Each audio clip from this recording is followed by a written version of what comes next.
السلام علیکم ناظرین، میں ہوں ہما بقائی اور میرے ساتھ شریک گفتگو ہیں جاوید جبار۔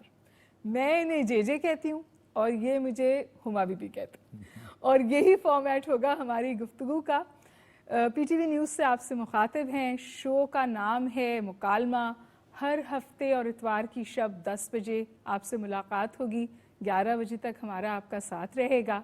یہ پروگرام ہم کیوں شروع کر رہے ہیں؟ بہت سوچ سمجھ کے، اور یہ خیال ہے، یہ سوچ ہے کہ شاید ایسے شو کی گنجائش ہے بہت سارے جو اور شوز ہو رہے ہیں ان میں، جہاں شور نہ ہو، ہنگامہ نہ ہو، مکالمہ ہو، بات چیت ہو۔ میرا اور جے جے دونوں کا خیال ہے کہ شاید ایسے شو کی جگہ بن جائے گی۔ کوشش ہم کریں گے، فیڈ بیک آپ دیں گے۔ تو جناب، آج ہمارا پہلا شو ہے، آپ کے ساتھ گفتگو شروع ہو رہی ہے۔ آج بات کریں گے افغانستان کے حوالے سے۔ افغانستان میں بہت بات ہو رہی ہے، اس میں وہاں جو کچھ ہو رہا ہے وہ تکلیف دہ بھی ہے اور صورتحال مشکل بھی ہے۔ کہانی شروع ہوئی جو دوبارہ ہیڈ لائنز بنی کہ جی امریکہ نے انخلا کیا 20 سال بعد۔ پھر بات یہ ہوئی کہ طالبان ہیو کیپچرڈ پاور، وہ بھی بہت بڑی خبر تھی۔ لیکن یہ دونوں خبریں پیچھے چلی گئیں جب یہ پتہ چلا کہ افغانستان میں ایک ہیومینیٹیرین کرائسس انفولڈ ہو رہا ہے۔ ہر تیسرے گھر میں بھوک ہے اور 3% لوگ جو ہیں وہ صرف ابو پاورٹی لائن ہیں، اور ورلڈ فوڈ پروگرام اور یونائٹڈ نیشنز جیسے لوگ کہہ رہے ہیں کہ جو وہاں کے ذمہ داران ہیں وہ کہہ رہے ہیں کہ it's a countdown to a catastrophe, اور انٹرنیشنل کمیونٹی بھی کہتی ہے کہ ہم افغان لوگوں کا بھلا چاہتے ہیں۔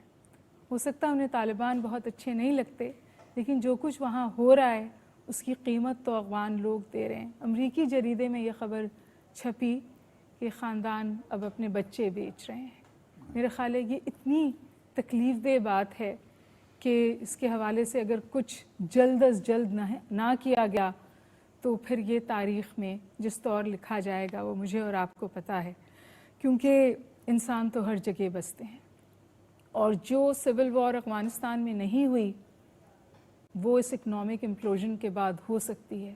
جو ریفیوجیز کا آؤٹ فلو نہیں ہوا وہ ہو سکتا ہے، اور پھر یہ ریفیوجیز صرف پیریفرل کنٹریز تک شاید نہیں رہیں گے، سمجھیے آگے یورپ تک لوگ کہتے ہیں پہنچ جائیں گے۔ کیا ہم سب کو مل کر اس بارے میں کوئی بات کرنی ہے؟ کچھ کنٹریز ہیں جو کام کر رہی ہیں، کچھ کنٹریز ہیں جہاں مجھے لگتا ہے ایک اسٹریٹجک کنفیوژن ہے۔ جے جے آپ بتائیے، آپ کو کیا لگتا ہے؟ شکریہ ہما بی بی۔ دیکھیے، یہ جو افغانستان کی عوام جو پس رہی ہے اس وقت، ہم زیادہ تر کوشش کرتے ہیں کہ گزشتہ 3 دہائی میں جو ہوا ہے رشین انویژن کے بعد، سوویت انویژن کے بعد 30-40 سال، لیکن یہ ایک تاریخ کی ایک کڑی ہے، کیونکہ جب آپ 200 سال پیچھے بھی جاتے ہیں اور دیکھتے ہیں تو غیر علاقائی نو آبادیت کی تحریک یا طاقت جنہوں نے کوشش کی افغانستان پر حاوی ہونے کی، یہ سلسلہ 19th کیا بلکہ 18th سینچری سے شروع ہو گیا، جب برطانوی ایسٹ انڈیا کمپنی موجود تھی کلکتے میں۔ ان کو کچھ حد تک غلط خبر کی بنیاد پر، کچھ حد تک سچ پر مبنی، انہیں شک ہونے لگا کہ روس آگے بڑھ کر ایسٹ انڈیا کمپنی کے طاقت کو تھریٹن کرے گا۔ تو مرکزی ایشیا اور جنوبی ایشیا، ان دونوں حصوں کا تعلق نو آبادیت کے دور سے بھی بنتا ہے، اور غیر علاقائی طاقت یعنی کہ روس صحیح معنوں میں جنوبی ایشیا کا حصہ نہیں ہے، اور اس حد تک ہم یہ بھی کہہ سکتے ہیں مرکزی ایشیا کا بھی وہ حصہ نہیں ہے، حالانکہ اس کے بارڈرز ملتے ضرور ہیں کچھ سینٹرل ایشین سٹیٹس کے ساتھ، قازقستان کے ساتھ۔ لیکن میں یہ کہہ رہا ہوں کہ افغانستان کا سانحہ یہ ہے کہ یہ کشمکش میں گریٹ گیم جس کو کہتے تھے اردو میں، جیسے اگر اس کا ترجمہ کیا جائے بہت بڑا کھیل، بہت بڑا کھیل I mean, look at the word game.